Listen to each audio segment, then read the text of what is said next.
যারা সংস্কারের পক্ষে, পরিবর্তনের পক্ষে এবং গণ অভ্যুত্থানকে সফল করার জন্যই, তার আকাঙ্ক্ষাগুলোকে সফল করার জন্যই আন্তরিকভাবে কাজ করে এসেছে।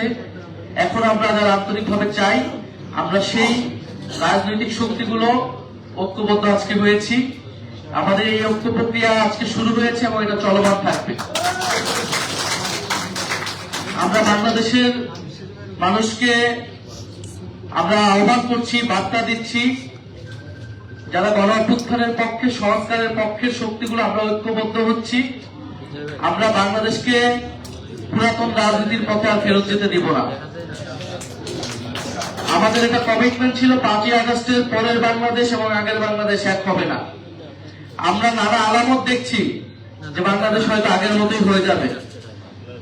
আমরা সেই ধরনের হতাশা এবং ভীতি মানুষের ভিতরে দেখতে পাচ্ছি।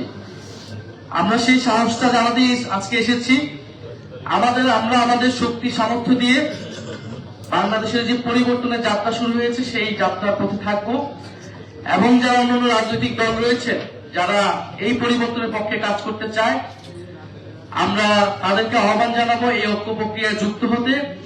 এই ঐক্য প্রক্রিয়া চলমান থাকবে। আমরা 3টি রাজনৈতিক সংগঠন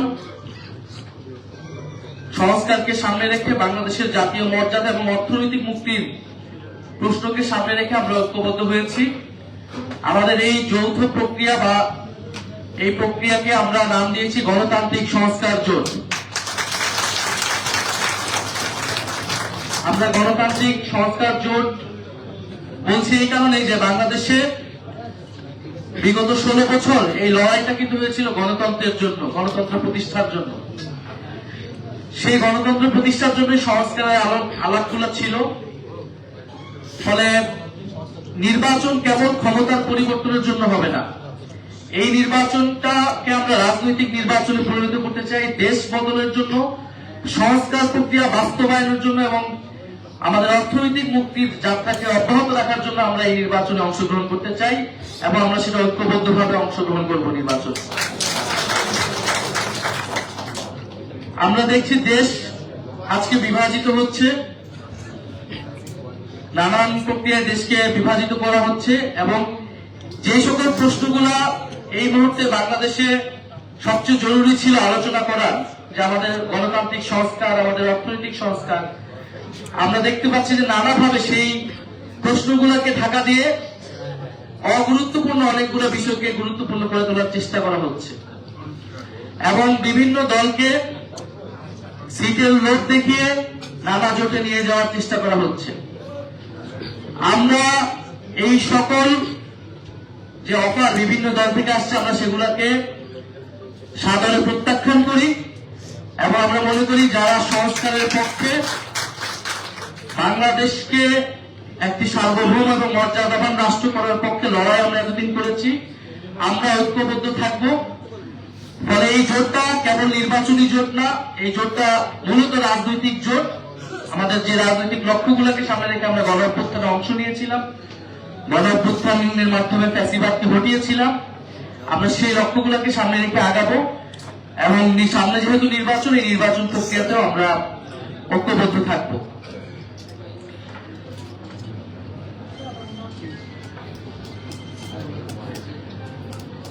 এবং আপনারা জানেন যে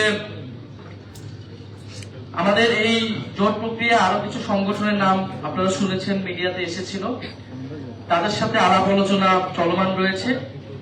আমরা মনে করি আরো অনেকগুলো দলের সাথে আমাদের এবং আরো অনেকগুলো রাজনৈতিক শক্তির সাথে আমাদের আলোচনা চলমান রয়েছে। আমরা চাই যে জুলাইয়ের শক্তিগুলা যারা পরিবর্তনের পক্ষে আছে, যারা পুরাতন রাজনীতির পথে যেতে চায় না, তারা আমরা ঐক্যবদ্ধ থাকবো এবং এই নির্বাচনে আমরা একসাথে এক মার্কায় আমরা অংশগ্রহণ করবো, এই প্রত্যাশা আমরা রাখছি। আমরা কিছু উদ্বেগ আজকে এই সংবাদ সম্মেলন থেকে প্রকাশ করতে চাই।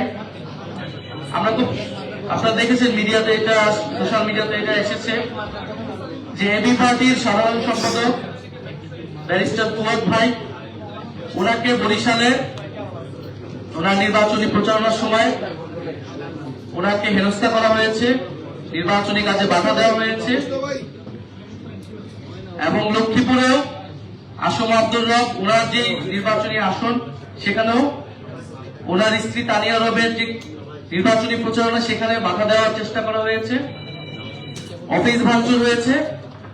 অর্থাৎ আমরা যেই প্রত্যাশা করেছিলাম যে একটা সুষ্ঠু নিরপেক্ষ নির্বাচন যেখানে মানুষ স্বতঃস্ফূর্ত ভাবে ভোট দিবে এবং তার মত প্রকাশ করবে, আমাদের নির্বাচনী সংস্কৃতিতে যে আমরা দেখেছি যে ভোট কেন্দ্র দখল, জবরদস্তি এবং একটা আধিপত্যমূলক এবং ফ্যাসিবাদী আচরণ করা হয় রাজনৈতিক দলগুলোর পক্ষ থেকে, সেই আচরণ কিন্তু আমরা দেখতে পাচ্ছি যে শুরু হয়ে গিয়েছে। আমরা বলবো যে এই প্রক্রিয়ায় দেশ চালাতে গিয়ে, নির্বাচন করতে গিয়ে কিন্তু একটা দল এই দেশ থেকেই বিতাড়িত হয়েছে।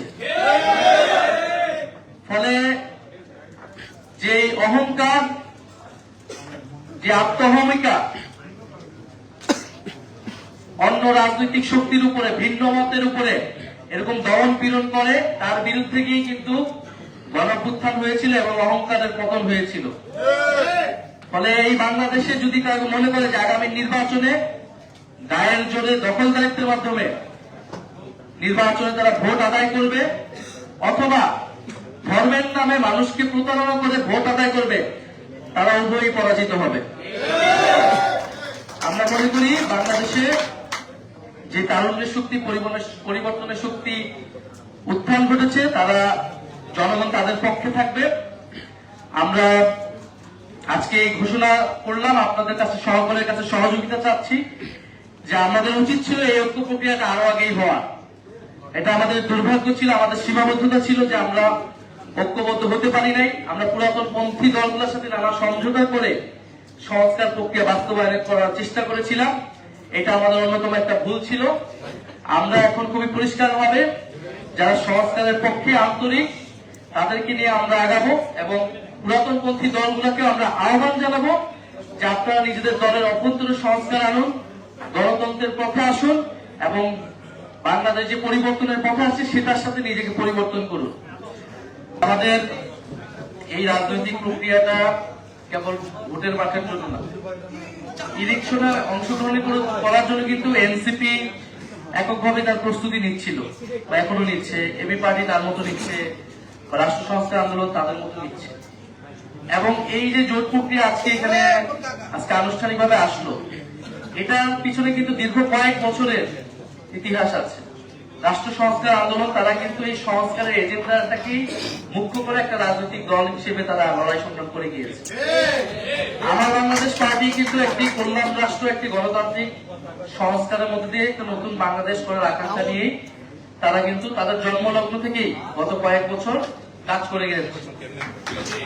এবং গণ অভ্যুত্থানের মাধ্যমে এনসিপি বা গণ অভ্যুত্থানের আগে আমরা যখন বিশ্ববিদ্যালয় আন্দোলনগুলো করেছি তখন থেকে কিন্তু আমাদের মধ্যে এই যোগাযোগ ছিল এবং আমরা বাংলাদেশকে এই একটা পরিবর্তনের জায়গায় কিন্তু নিয়ে যেতে চেয়েছিলাম।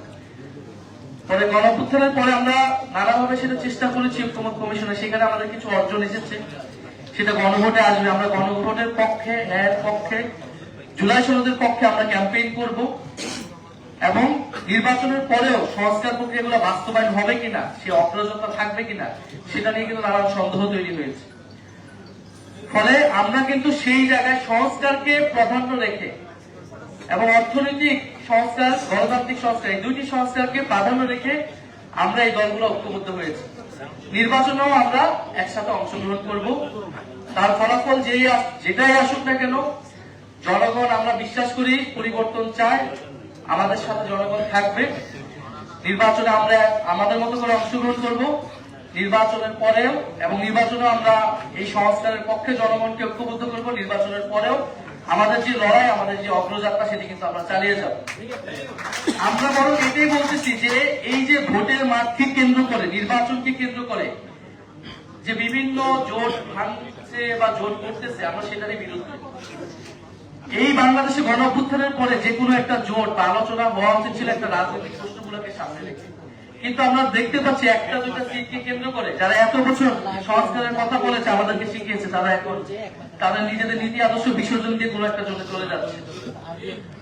বা ঐক্যমত্য কমিশনে যারা তাদের অবস্থান ছিল, তারা তাদের অবস্থান থেকে সরে আসছে। ফলে আমরা এটাই বলতেছি যে আপনারা সাহস করুন, নীতির পক্ষে দাঁড়ান, জনগণের পক্ষে দাঁড়ান এবং নতুন বাংলাদেশের পক্ষে দাঁড়ান। মানুষ আপনাদের সাথে আসবে।